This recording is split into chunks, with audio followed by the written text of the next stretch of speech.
po, narito po ang latest sa daigdig ng palakasan sa boxing. Pinawi ng dalawang kilalang boxing experts ng bansa ang pangamba ng mga local fans kaugnay ng dinanas na sprained ankle ni Manny Pacquiao. At ayon kay Atty. Ed Tolentino, malayo pa ang laban kontra Brandon Rios kaya tiyak na makaka-recover pa si Pacquiao mula sa isang simpleng tapilok. Sa panig naman ni Renato Lirio, dapat ay bawas-bawasan ni Pacman ang mga non-boxing related activities. May report si Ms. Keisha Halili. Walang dahilan para mangamba ang mga Pinoy fans sa di umano'y dinanas na sprained ankle ni Manny Pacquiao sa isang basketball game kamakailan. Ayon kay PTV Sports resident boxing analyst Atty. Ed Tolentino, sa November 24 pa ang comeback fight ni Pacquiao kontra American Brandon Rios at ilang lamang ang kailangan para makarecover ang Pinoy ring icon mula sa isang tapilok.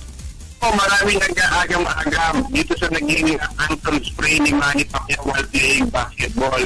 But if you will put a positive spin on it, palagay ko yung ankle sprain, yun yung magiging dahilan lamang para si Manny Pacquiao hindi sumakbo sa harap ni Brandon Rios.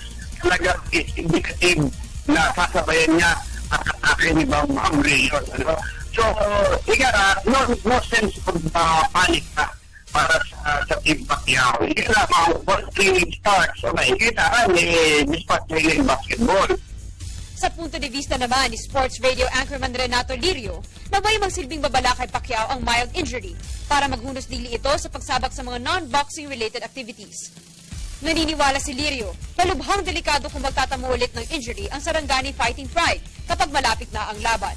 Napaka-bakas na mamalaki Manny Pacquiao yung sprain injury niya dahil sa tatlong sunod-sunod na laro sa basketball. Ibig sabihin, mag-iingat ka.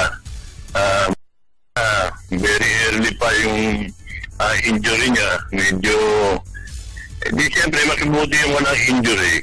At mahil niya yan, makapag-insari siya ng gusto. Sa ngayon, meron pa siyang konting nararamdaman. Kasi siyempre, hindi natin sa hindi. Mas maganda yung wala ka nararamdaman habang nag-training ka. Wala nang pang para matalo kung talagang yan wala siyang injury sa kanyang training. Buti nga, malayo na yung kung malapit na yan, medyo hindi tayo mapapalagay sa injury na yan. Bagamat sa September 6 pa ang umpisa ng kanilang training camp, noong isang linggo pa nagpapakasubsob sa pre-conditioning si Pacquiao. Itidala na rin marahil ng labis na kagustuhan ng 34-year-old Pinoy Southpaw na makabangon at makabalik sa kanyang dating pwesto sa boxing echelon. Para sa PTV Sports, Keisha Halili, Telebisyon ng Bayan. At yan po muna mga latest sa daigdig ng palakasan. Kung kayo po inabitin, tumutok sa amin mamaya alas 5 ng hapon sa PTV Sports. Ako po ang inyong lingkod, Snow Badua.